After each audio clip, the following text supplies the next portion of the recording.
Начало перестройки. В самом начале перестройки, когда вышел первый закон о кооперативах в СССР, для многих людей он послужил как бы призывом к действию, и много людей, молодых и не очень, но обязательно энергичных и желающих действительно что-то сделать для себя и страны, словно кинулись в бой и сразу оказались в окружении недоброжелательной толпы. А то их кричали буржуи, наглецы, за что боролись. И несмотря на то, что труд большинства первых предпринимателей требовал круглосуточной работы, колоссального количества энергии, смекалки и находчивости, как бы ты ни работал, что бы ты ни делал, спасибо ни от кого не услышишь. Требовалась хотя бы минимальная поддержка, а она могла быть только при общении и взаимодействии друг с другом. Тогда и возникла, словно из воздуха, идея создания Союза кооператоров СССР. Организацией этого союза первых предпринимателей и занимались в числе инициативной группы мы с Артемом Тарасовым, известным в России предпринимателем. Большинство из нас тогда были коммунистами. На первом съезде предприниматели выбрали меня секретарем партгруппы съезда. Я пытался тогда объяснить курирующему нас инструктору ЦК КПСС Колосовскому, что предпринимателям при подобной травле невероятно трудно. Требуется прежде всего моральная поддержка, но вскоре понял, что мы еще долго будем один на один с недоброжелательством и травлей со стороны как части простых людей, так и больших и малых чиновников. Высшее руководство ЦК не будет выступать за нас открыто, боясь потерять популярность, да и сил у него не было таких, как раньше. Началась, по-видимому, внутренняя борьба. А на предпринимателя все больше и больше стал давить еще и налоговый прессинг. Сегодня не одно, но может быть за редким исключением, предприятие не сможет продержаться на плаву, если будет исправно платить все налоги. Понимая это, многие с помощью всевозможных ухищрений выскальзывали из-под налогового прессинга, но тут же попадали в еще более страшную ситуацию, становились вне закона. Многочисленные попытки объяснить на разных уровнях абсурдность существующего налогообложения успехом не увенчались и не могли увенчаться, так как те, кто вводил эти налоги, пусть это будет лишь моим предположением, лучше других понимали невозможность их выплат. Но именно это и нужно было им. Для чего? Для власти? Для рекета? Любого, кто посмеет высунуться, можно в одно мгновение стереть в порошок. С помощью налоговой инспекции или полиции поставить вне закона. Мне стало обидно за первых предпринимателей перестройки и за сегодняшних бизнесменов России. Решил что-либо сделать для них, на что хватит сил. Я перешел в Лигу кооператоров и предпринимателей России, которую возглавлял выбранный нами еще в начале перестройки академик Восхнил В.А. Тихонов. Сохранилось помещение, где базировался президиум Лиги, но многие кабинеты пустовали. Владимир Александрович умер 1,5 года назад. Там же мне рассказали, что полгода назад был отравлен председатель круглого стола бизнеса России Иван Кивелиди. Отравлена его секретарша. Артем Тарасов из Лиги ушел. Членство в Лиге резко уменьшилось. Меня знал один из 3 оставшихся работников аппарата Лиги, потому и был мне предоставлен по моей просьбе один из свободных кабинетов, 2 телефона, компьютер и факс. Никаких средств в Лиге на оргработу не было, и действовать необходимо было самостоятельно. В этом кабинете я и ночевал, чтобы сэкономить время и деньги на гостиницу. Приход уборщицы поднимал меня в 6 часов утра. Отсутствие телевизора позволяло работать до 12 ночи. Резкий переход условий быта от комфортабельной каюты, в которую по звонку могли принести все, что угодно из еды и спиртного, к неприспособленному для проживания кабинету абсолютно никак не смущал меня и даже создавал большие возможности для работы. Я продумывал и писал положения о сообществе предпринимателей, составлял письма, обращения и отправлял факсы по утрам, когда связь на предприятиях не загружена. Разными путями, используя объявления в газетах и случайные встречи, собрал секретариат из москвичей разных профессий, осознавших значимость предстоящего сообщества предпринимателей России. В секретариат вошли и 3 московских студента. Сначала пришел Антон Николайкин, чтобы отремонтировать сломавшийся компьютер. Он же потом, узнав о работе по организации сообщества, привел своих друзей Артема Семенова и Алексея Новичкова. Они начали работать над электронной версией золотого каталога России и смогли сделать программу на высокопрофессиональном уровне. Сообщество предпринимателей России. Идея сообщества заключалась в том, что в него должны были войти предприниматели фирм, проработавшие на российском рынке не менее года, искренне стремящиеся к честному партнерству как по отношению друг к другу, так и к тем, для кого они работают, а также к своему коллективу. Представители разных общественных формирований пытались убедить меня, что на сегодняшний день предприниматели стали пассивны ко всякого рода объединениям, что эйфория веры прошла и что в разного рода объединениях, куда любой запросто может вступить, заплатив небольшие взносы, все же членство катастрофически уменьшается. Тем самым доказывали, что организовать сообщество, при вступлении в которые повышаются требования как к личности предпринимателя, так и к самому предприятию. Идея вообще абсурдная. Узнав о моем приезде в Москву и о затеянном, пришел на один из круглых столов мой старый знакомый Артем Тарасов. Он подключился к работе над документами, сам написал обращение к предпринимателям России, выложил несколько тысяч долларов, чтобы достойно оформить документы и раздать их на собираемом ассоциации съезде малых предприятий.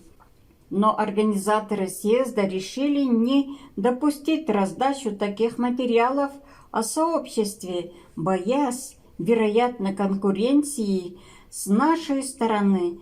Тогда секретариат и студенты рассредоточились у входа в гостиницу «Россия», стараясь вручить делегатам папки с документами. Они упорно стояли на холоде, отгоняемые милицией, решившие, что идет какая-то торговля.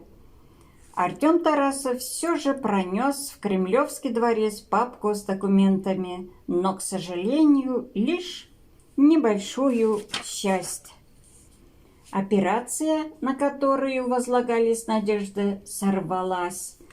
Организация сообщества становилась невозможной. Дело в том, что для доведения информации до сведения предпринимателей российских регионов об организации сообщества, его принципах и структуре требовалась большая сумма на типографические и почтовые расходы, так как положительная реакция на предложение была у 10% получивших материалы.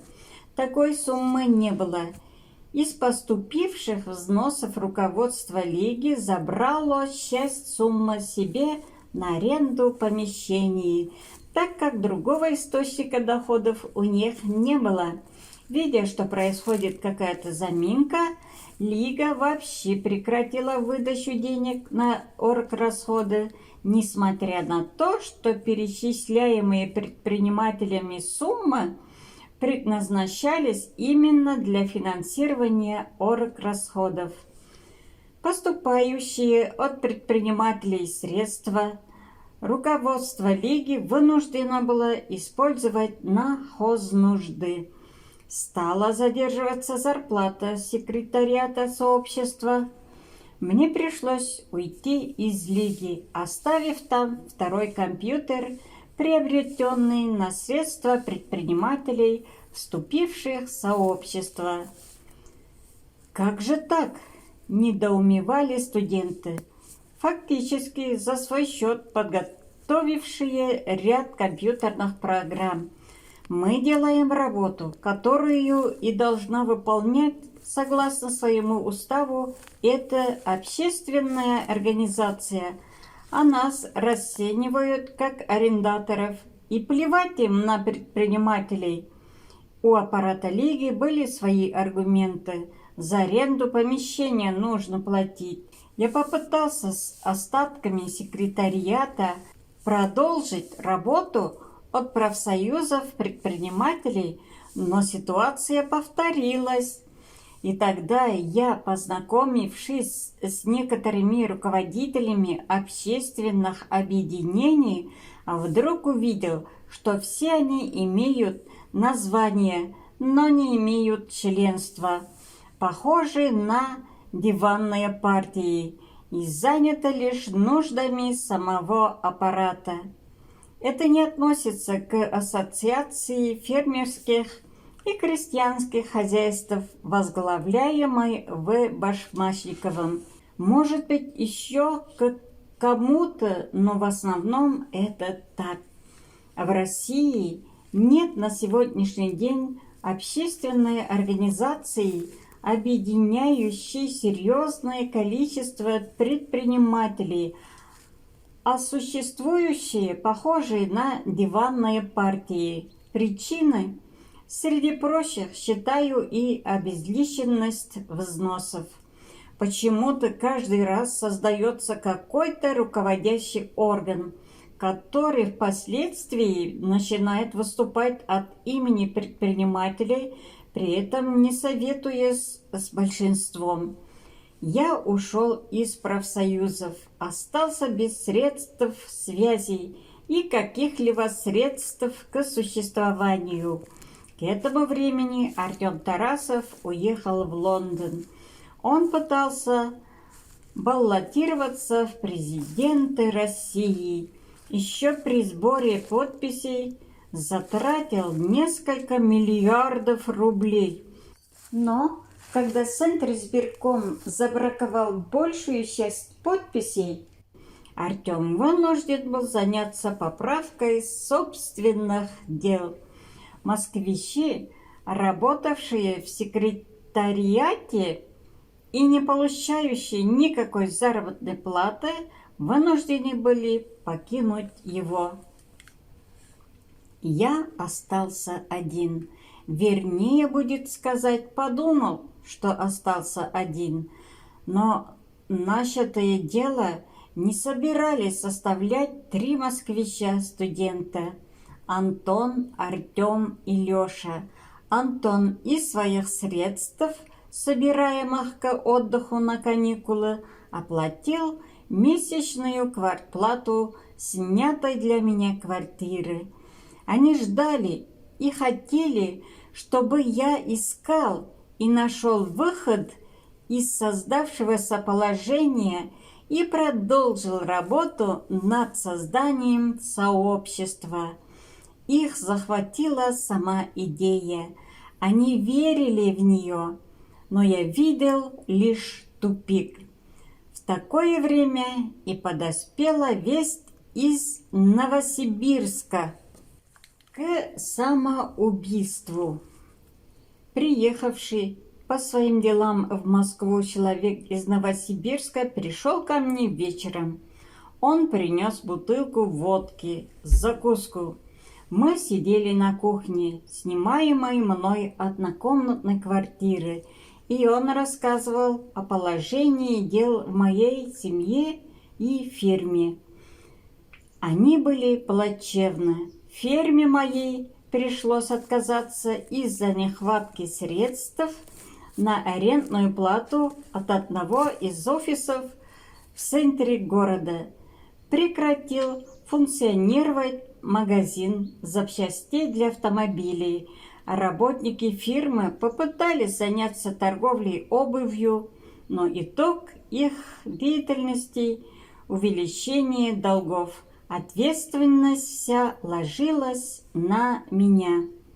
А ты тут занимаешься неизвестно чем. Многие считают, что ты с ума сошел.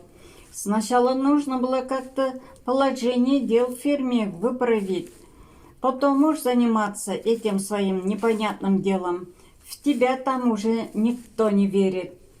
Когда мы допивали бутылку, он спросил у меня: «Хочешь, я тебе честно скажу, чего, по моему мнению, ждут от тебя?» «Говори», — ответил я. «Чтобы ты покончил с собой или исчез навсегда. Ты сам посуди.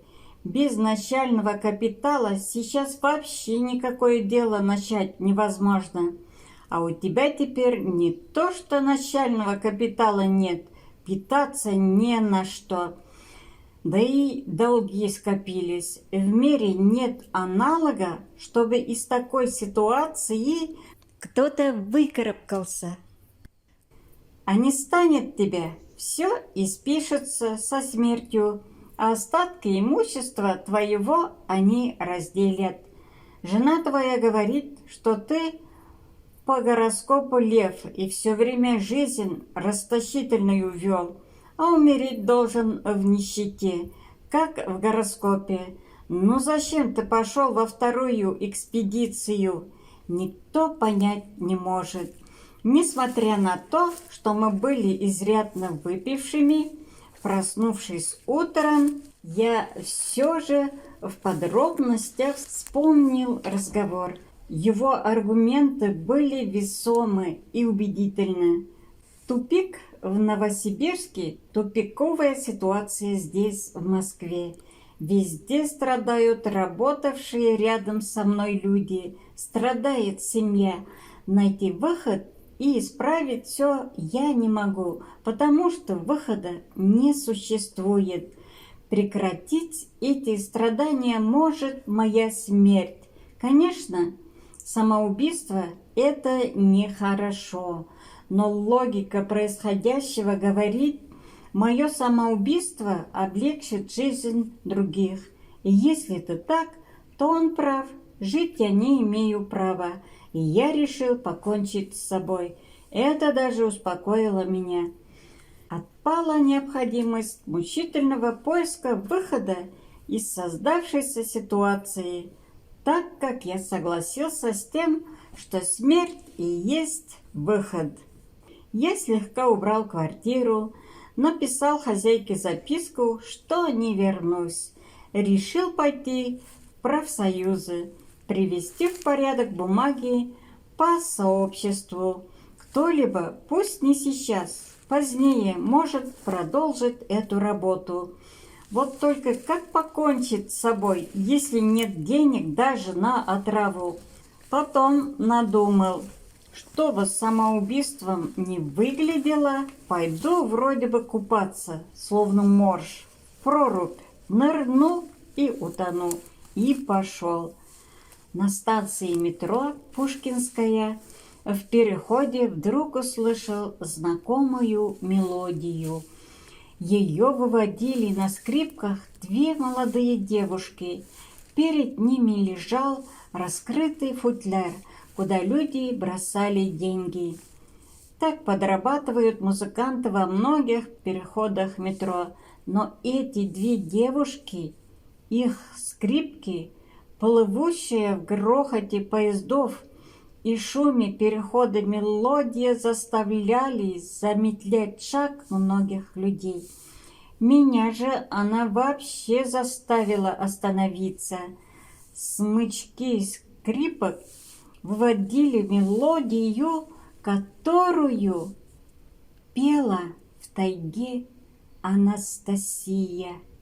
Когда там, в тайге, я попросил ее спеть что-то свое, а неизвестную мне песню, я и услышал эту необыкновенную, странную, чарующую мелодию без слов.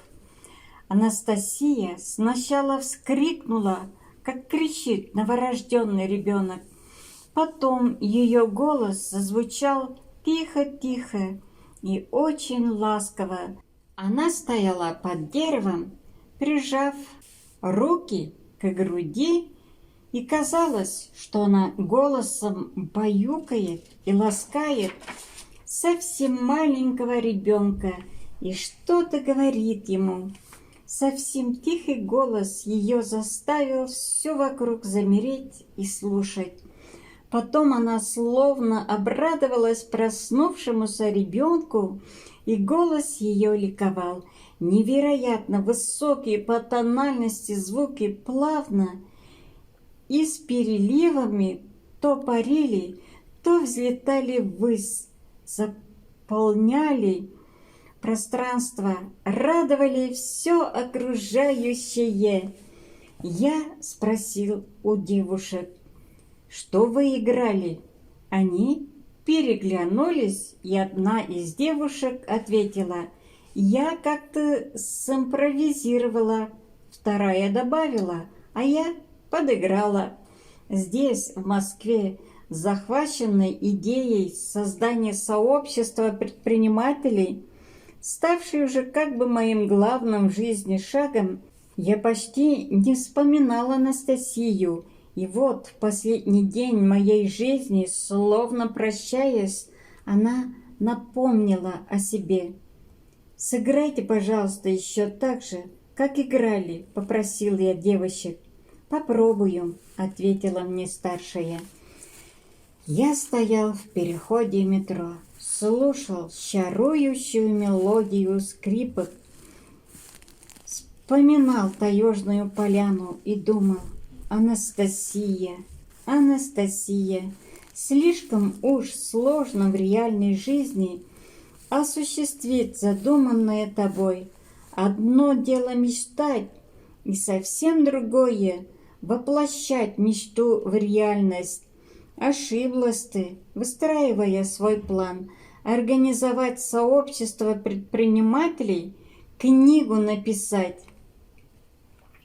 Меня словно током ударило, повторяя и повторяя про себя эти слова, я чувствовал, что есть в них какая-то неточность, что-то нарушено. Там, в тайге, немножко по-другому говорилось. Ну как? Как по-другому? Продолжая повторять, я переставил местами слова, и получилось. Книгу написать. организовать сообщество предпринимателей. Ну, конечно же, надо было книгу писать сначала. Книга должна была решить все проблемы. И главное, распространить информацию о сообществе. Эх, столько времени зря потеряно, думал я. И ситуация в личной жизни осложнилась. Ну хорошо, буду действовать. Теперь ясно, по крайней мере, как действовать. Конечно, невероятно написать книгу не умеющему писать, да еще чтобы читали ее. Но Анастасия верила, что получится. Все убеждала меня в этом. Ладно, надо пробовать, надо действовать до конца. Благодарю вас, матушка моя любимая, за чтение, чудесного вам отдыха и благостных снов. Во благо вам. А я благодарю, что вы слушаете чтение мое. И мне нравится читать эти книги. Приятно слушать. Рахметулла. Пусть завтра еще да чудеснее, радостный был сон канебес. Вот и утро, и день, и вечер, и ночь, и вся жизнь прекрасна. На вечность, радость, любовь, счастье, благодать.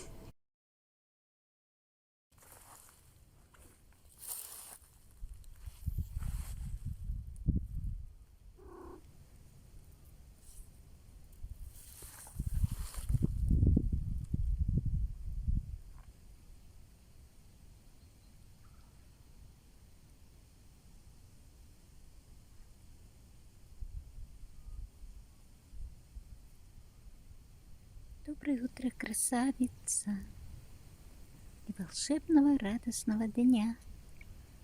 На солнышко смотрим.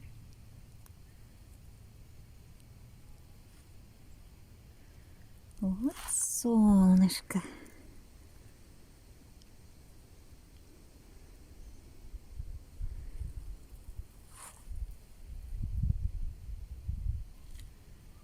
А мы вот рогоз взяли.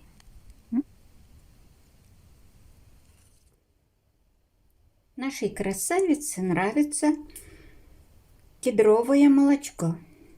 А теперь сделаю кедровое молочко из кедровых орешков специально для нашего Пушка.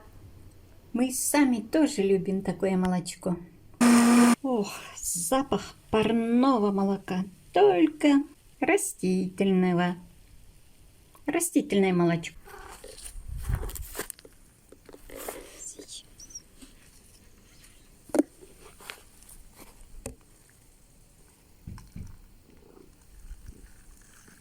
Сейчас, подожди.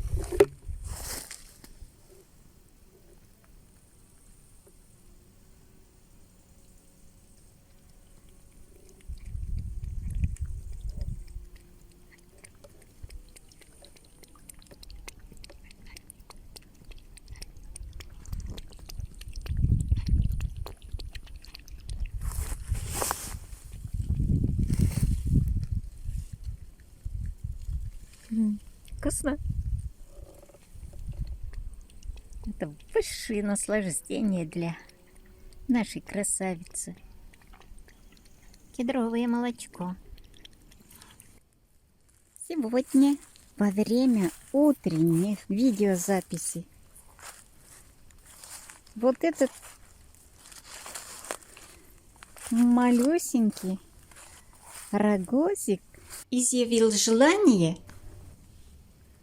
что хочет сегодня участвовать в нашем напитке утреннем и дать нам пользу, радость, любовь. Всего мироздания благодарю. Сейчас возьму. Вот, отрезала я. А корни оставила, чтоб еще выросли дальше. Вот для сегодняшнего утреннего напитка заготовки готовы. Перец наш, белая, где-то светлая часть рогоза. Ну, как всегда, наши гвоздички. Сейчас блендер. Бжж. Напиток из рогоза готов.